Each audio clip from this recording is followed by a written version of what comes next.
Okay, so we're going to go into our question and answer period. I'm really happy that we have progressed into that area. I just want to remind everyone, this is being recorded, and so if anyone couldn't make it, we will have future access to the symposium. Also, when we're asking questions, we just want to repeat them. That way it can make it to the recording, and we're continuing to educate people beyond this moment. Okay. So, and then if we could have our speakers come up too, that might be easier, so we can all answer, if you don't mind. Yeah?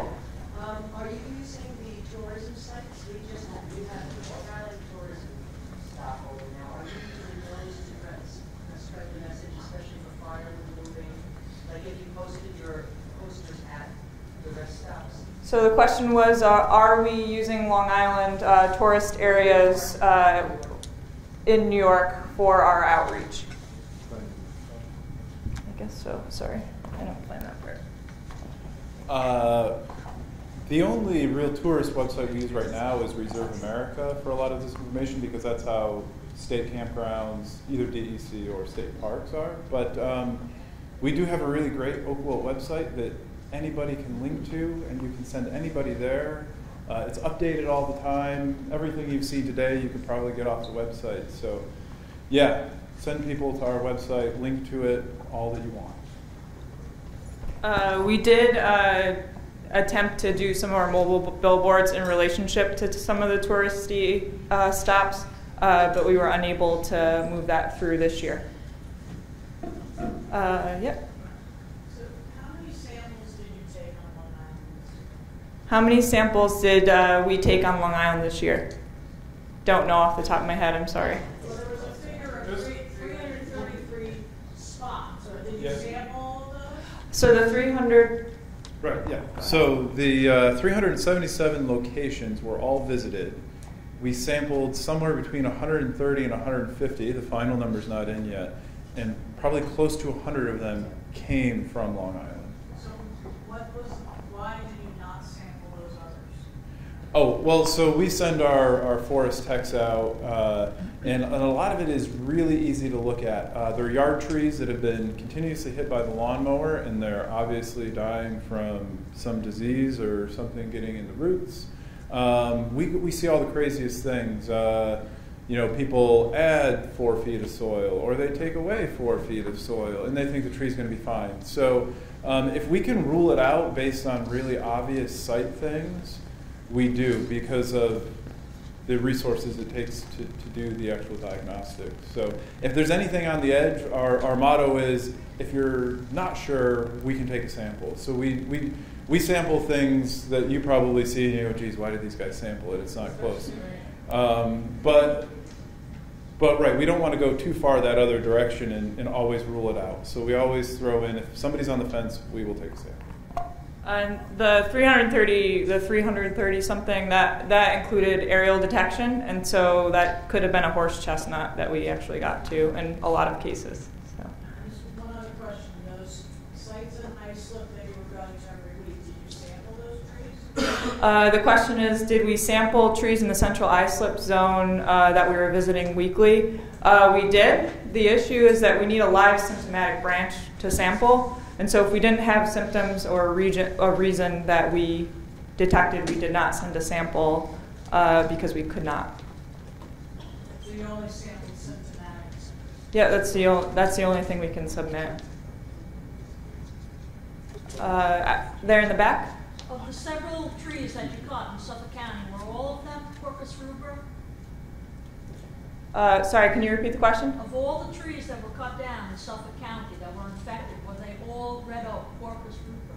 The question is, the trees that we cut down in Suffolk County related to our infections, were they all Quercus rubra, which is red oak? Yes. Okay, gentleman in the blazer. Yes. You're addressing mostly an audience of tree care providers and arborists and consultants. And this particular would go to Mr. Cole, since he's an arborist. He was announced as being a certified arborist. There's not one person here that has frowned on the idea of trenching across tree protection zones in order to accomplish your control mechanism. What and it's actually condemned by the industry, and it's been replaced with the airspace tool as an alternate way to do your root work per se. What formulation are you using? And none of the photos I saw actually gave any detail about the nature of the trenching across tree protection zones. And so my question is, what formulation are you using in order to accomplish that when you go into, say, ornamental tree sites and do your trenching? Okay, so the question was, what formulation are we using when we decide our trench lines and area where we're doing management?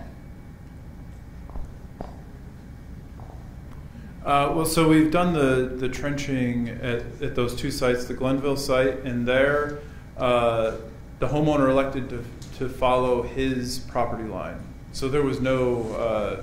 so clearance from the tree was significant? Yeah, so clearance from the trees were very significant for him. At the Canandaigua site, our goal was obviously to minimize impact to the root system. So that was difficult to do because there was, on the one side, there was a spruce tree there, but the homeowner was willing to risk significant damage to that tree to save her oak. So we stayed away from the oak. I mean, you know, we're trying to damage less than 25% of the roots, if possible. Now on the upper side of the driveway, the top of that picture, I'm sure we did more damage to some of those trees. But again, that was a risk that she was willing to accept. Yeah. And is there a disclaimer when you address these homeowners about the propensity of harm or long-term harm to the tree? Oh yeah, absolutely. Yeah, so is there a disclaimer? Yeah, so we sat down in Glen Oaks and in Islip and at that Canandaigua site, we sat in everybody's kitchen or living room and said, here's the risk of not doing anything, and here are the potential risks of the work that we want to do. And that's how we ended up with some of those homeowners deciding that they thought trenching was better, because we do try to be flexible, and they have to accept some of that risk if they're going to do that work. Gentleman in the blue shirt, please. In one of the earlier slides there, was herbicide sprayed on the stump of the tree root. So I'm just wondering, is there a concern about the herbicide possibly traveling to some root grass and killing the adjacent tree, or is it not strong enough to do that, and that's not a concern? Okay, the question was, when we are applying herbicide to the tree that we cut down, are we concerned about other trees that may be root grafted to that stump and it inadvertently affecting them? Well, when we're herbiciding, remember we're doing it in trees that we cut down that would be inside what we think is root grafted together, and then the trench is outside of that. So if anything flowed further beyond there, it would hit severed root grafts. Now, I'm not an applicator, so I can't tell you exactly what that treatment was or the formulation. But not being a pesticide guy, I guess I can't really answer that question fully. Okay, in the black. Did you notice that the trees on Long Island that were affected had proper care from homeowners, such as watering, irrigation systems, or did you find that, because years ago we had the foreclosure crisis, there were a lot of zombie homes, so did you find some sort of neglect attached or recent construction attached to the trees that failed? So the question is, when we were surveying trees on Long Island, the trees that we did find that were positive, did we find an association with improper or negligent care related to those trees that we found positive? And I guess I can answer that. I've been on boots on the ground in Suffolk County and Long Island, and I would say no. This, especially the Central Islip area, this is an established neighborhood.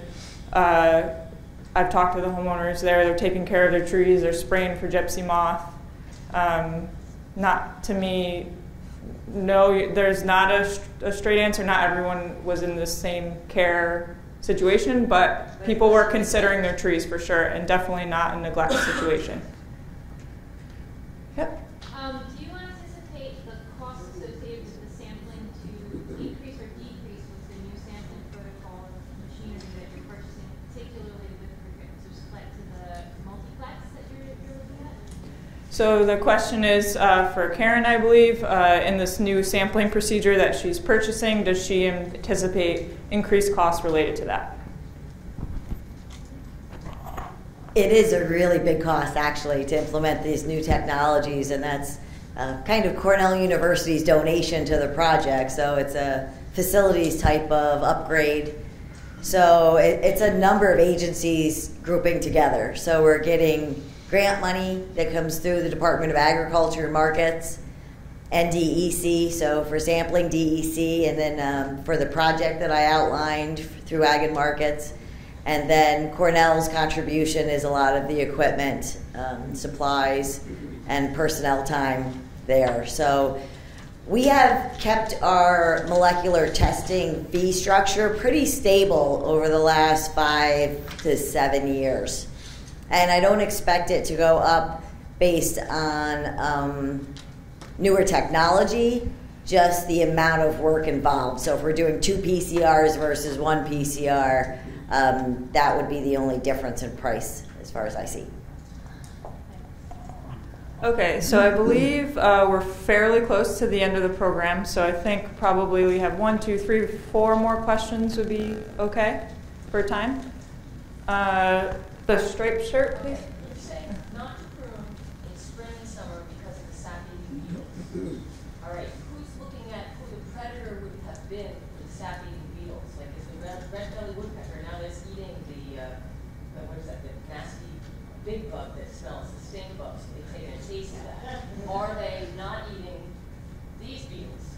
Okay, so the question is, when we're taking a look at the nididulid beetles, who and what predators should we be aware of? And encouraging that development, meaning what woodpecker might be in danger that's not getting it. I know I'm jumping into ornithology here, but is anybody working there? Sorry, can you repeat that? I'm sorry for the confusion. Oh, no worries. Is the beetle will really affect the new vector of the disease going to other trees? Is the beetle affecting? That's what you're saying. Yes. So you're saying don't cut in spring and summer. Mm-hmm. Which makes sense. But what is the predator of that beetle? Is that in distress? Meaning bird? Mm-hmm. So you're talking about the predator of the beetle, and what's the sap-eating beetle? this? Who would keep that guy in check? Yeah. So ecologically, who is keeping the nididulids in check?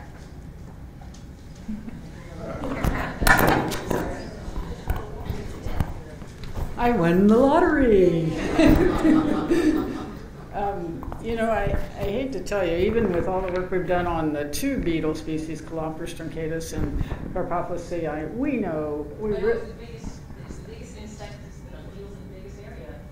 It's the biggest insects, right? Or more beetles than the well, I just want to make a general comment. Is we had one grad student who was looking at the life history of those 2 species, and it's very difficult to even get life history information. We don't know where they're overwintering, for example. You know, we know that they'll be in oak wilt mats. Cooperative truncatus will be in the mats in the fall in Minnesota, and then do they overwinter as adults, or do they? Do the larvae drop to the ground, pupate, and then do they emerge in the spring? They're just basic questions we don't know, so we can't even get at the question you're asking until we learn the life history. And the thing you need to do in New York is first find out what are the species. So it's a long ways off to get it. It's a long ways off at getting to answering your question, because we can't answer that for the 2 species we know in Minnesota, because we can't even resolve the life history so far. It's just very difficult. It's so hard, but the whole big picture, we're also tied together in different ways, and that's got to be a piece of the puzzle. Yep. Yeah, and Bill just reminded me to say these are all native beetles that we're dealing with. We're not talking about exotic invasives. So hopefully our native birds are doing, meaning woodpeckers are helping us. Yeah, I can tell you on oak wilt killed trees, we'll see woodpeckers will come in after larvae in a tree that's been killed by oak wilt, and there's lots of larvae in there. We just don't know. There's lots of larvae of other insects, so it's just a real detailed question we don't have an answer for. Okay, so we'll do 3 more questions. The purple shirt, please. Yeah, I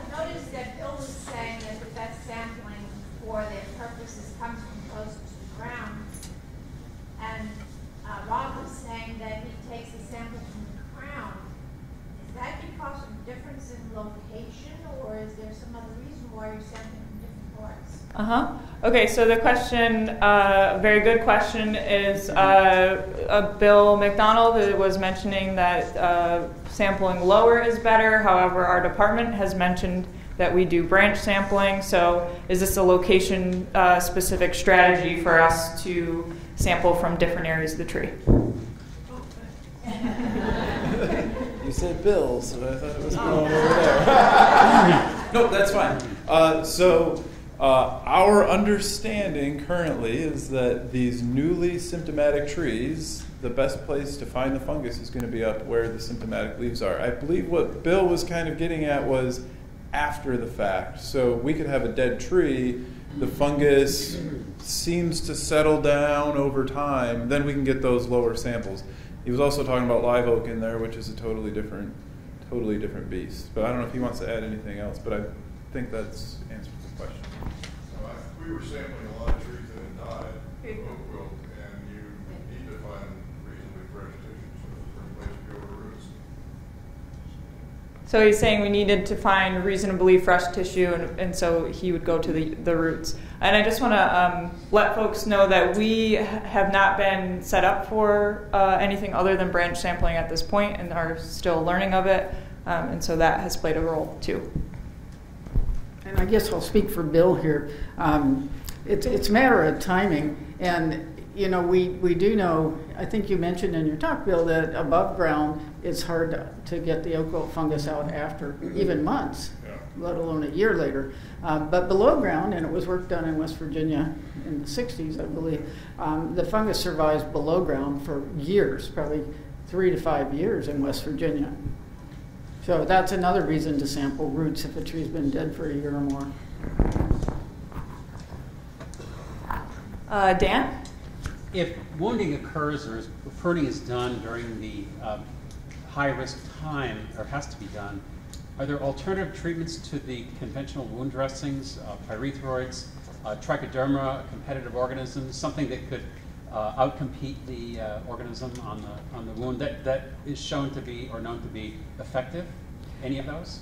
So Dan is bringing up the point, what if you have to prune during the growing season? Are there any other alternatives other than the wound dressing in dealing with this that would address other competitors?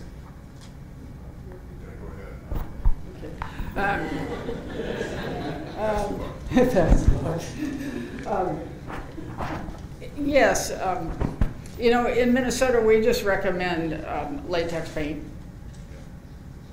You just need you just need a barrier, and so we don't go with wound dressings. We just recommend latex paint, and preferably water-based, because we found that some of the oil-based will be toxic to the tissues and cause unneeded necrosis, you know, death of tissues. I did work on a years ago on Ceratocystis piceo, Fiestoma quercus. It's the same fungus. They keep changing the names on us, and we could use that as a treatment of wounds, but it's just not economically viable, practical to develop something like that. So it's just easy to go to a hardware store, pick up a can of spray paint if you're pruning and do it. So we've never pursued it beyond. We know it would work, but why, practically speaking? Well, making sure it's the same colors. Okay, so it looks like we have one more question. Hi, I was a little surprised by the picture that you had there that said no pruning, because it looked like twigs. Is that just completely no pruning? Is there a minimum diameter that shouldn't be pruned during those months? This was a really great question. She noted that on our pruning messaging, we show a small branch being pruned. So does twig size, branch size affect whether we should prune or not? Are there sizes that are more at risk?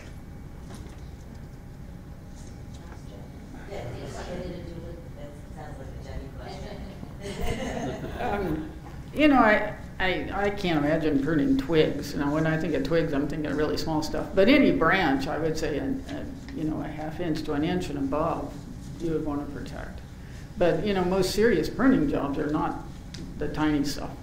So, but yeah, if you get a wound even If you're, you know, if somebody's logging and a tree comes down and skins the side of a healthy oak, that will bring in the nididula beetles as well. So it's anything that creates a decent size wound to the xylem, to the wood.